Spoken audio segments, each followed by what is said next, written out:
Salut les amis, bienvenue sur la chaîne, content de vous retrouver. J'espère que vous avez la forme. Vous êtes nombreux à me poser des questions et c'est normal quand on débute. Il n'y a pas de questions bêtes, souvent ça évite de faire des conneries. J'ai sélectionné pour vous le top 10 des questions qui ne demandent pas de trop grandes explications pour ne pas rendre cette vidéo trop pénible à regarder. N'hésitez pas à me questionner, si je peux répondre, ce sera avec plaisir. Allez, je vous souhaite un bon visionnage.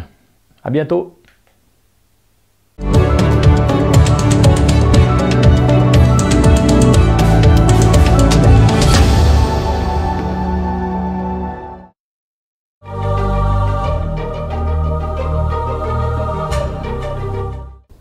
Il existe une multitude de sels, donc pas facile de choisir.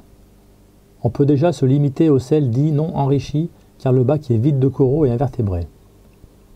Les seules consommatrices des oligo-éléments et composés chimiques seraient les algues, donc autant éviter. Dans les marques de sels non enrichis, vous avez Colombo, Sea Salt d'Aquaforest, Instant Océan, le Red Sea Salt. Vous pourrez conserver ces sels plus tard, car nous avons des bacs destinés aux mous et LPS, donc inutile d'utiliser des sels enrichis.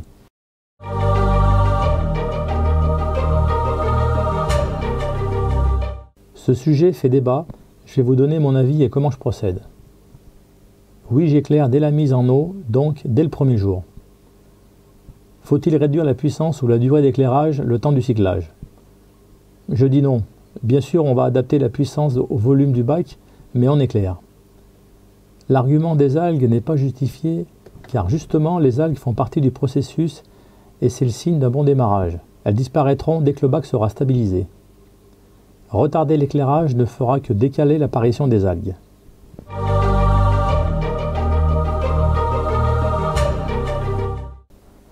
C'est certainement la question qui provoque le plus de débats dans notre méthode et c'est compréhensible. On ne peut pas répondre à cette question si on ne connaît pas un minimum de paramètres de son eau de conduite. Les nitrates et les phosphates sont importants à connaître, mais cela ne suffit pas forcément pour décider. En effet, il faut examiner aussi le taux des métaux lourds. Les relevés disponibles par les villes ne sont pas destinés pour notre passion, mais pour la consommation humaine. Donc si on souhaite limiter les risques, on fait un test ICP afin de contrôler son eau de conduite. En mettant de l'eau du robinet, on ne maîtrise pas la stabilité de cette eau. En cas de dérive, vous n'êtes pas informé. L'expérience montre quand même que la stabilité des paramètres est bonne. En cas de doute, utilisez de l'eau osmosée.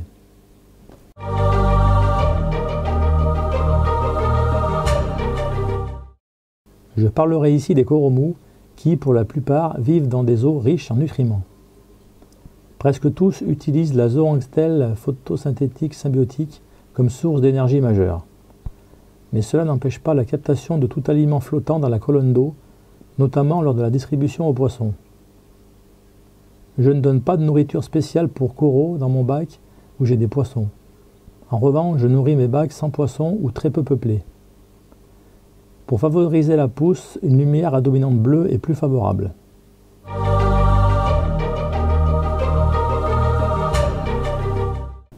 Il faut comprendre que l'excès de nutriments que sont les nitrates et les phosphates proviennent à 95% de la nourriture pour poissons et coraux, un peu du sable, et de votre eau si elle n'est pas de bonne qualité.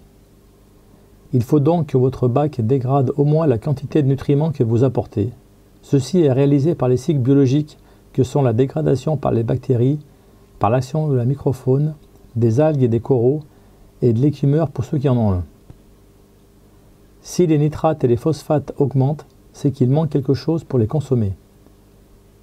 Si on n'a pas de réacteur ou de refuge à algues, ce sont uniquement les bactéries qui peuvent les consommer. Si vous démarrez un bac, les nitrates sont le résultat de la dégradation des nitrites par les bactéries. Cela fait partie du cycle de l'azote qui dure à peu près un mois.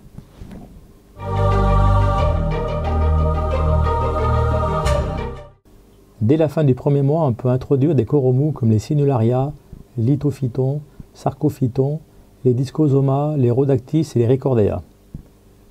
Pour les Zoanthus, il faut attendre un mois de plus car un peu plus délicat. Pour les LPS, je conseille d'attendre 4 mois car ils sont plus sensibles aux variations des paramètres. Dès la fin du premier mois, vous pouvez mettre des escargots algivores, mais ce n'est pas obligatoire. À 2 mois, vous pouvez mettre des crevettes et les zoanthus. À la fin du second mois, on peut introduire les premiers poissons, mais on y va doucement, 1 ou 2 par semaine, pas plus.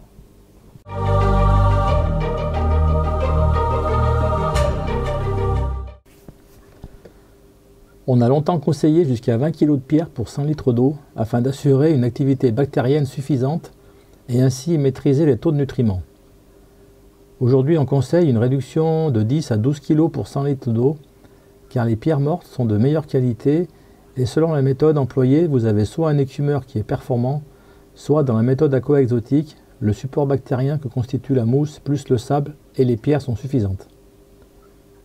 Avec moins de pierres, le brassage est meilleur car le décor est plus aéré.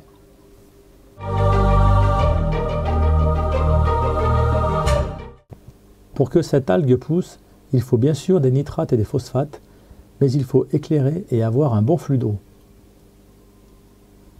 Si malgré cela ça ne suffit pas, il faut vérifier les macro-éléments et notamment le potassium et les oligo-éléments comme le fer et le manganèse.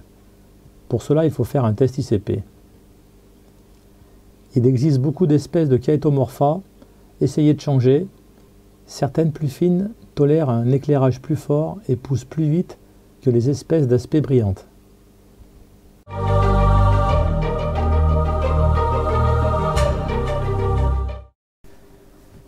Il faut voir la macro- et microfaune comme des détritivores au même titre que les vers, escargots, étoiles de mer ou crevettes.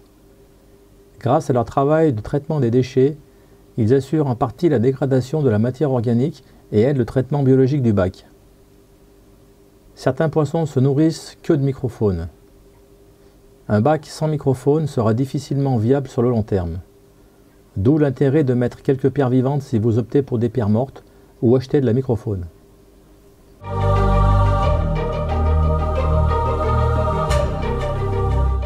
Si votre bac est en phase de démarrage, c'est un phénomène certes peu esthétique, mais sans danger puisque vous n'avez pas d'animaux dans le bac. Il s'agit d'un développement de bactéries incontrôlées, ce qu'on appelle bloom, en raison de la présence conjuguée de l'éclairage et de diatomées en suspension dans l'eau qui vont transformer les nutriments minéraux du sel en matière organique. Cette matière organique contient du carbone qui va être de suite disponible pour créer d'autres bactéries, provoquant un emballement. Il n'y a rien d'autre à faire qu'à attendre. Si votre bac est déjà cyclé, c'est le signe qu'il y a eu une accumulation de déchets organiques, soit due à une suralimentation, soit à un poisson mort non retiré du bac, soit de la matière végétale morte. Cette quantité de carbone organique disponible va entraîner la prolifération de bactéries. Ces bactéries vont puiser l'oxygène de l'eau, les poissons peuvent souffrir et vont piper à la surface. Si rien n'est fait, les bactéries vont provoquer un pic d'ammoniac qui tuera les poissons. Il faut aérer l'eau avec un diffuseur, mettre l'UV en route si on en a un, et si l'eau est très blanche, faire un gros changement d'eau pour sauver le vivant s'il souffre. Si le format vous a plu, un petit pouce bleu, c'est toujours sympa. Je vous dis à bientôt pour une prochaine vidéo. Salut!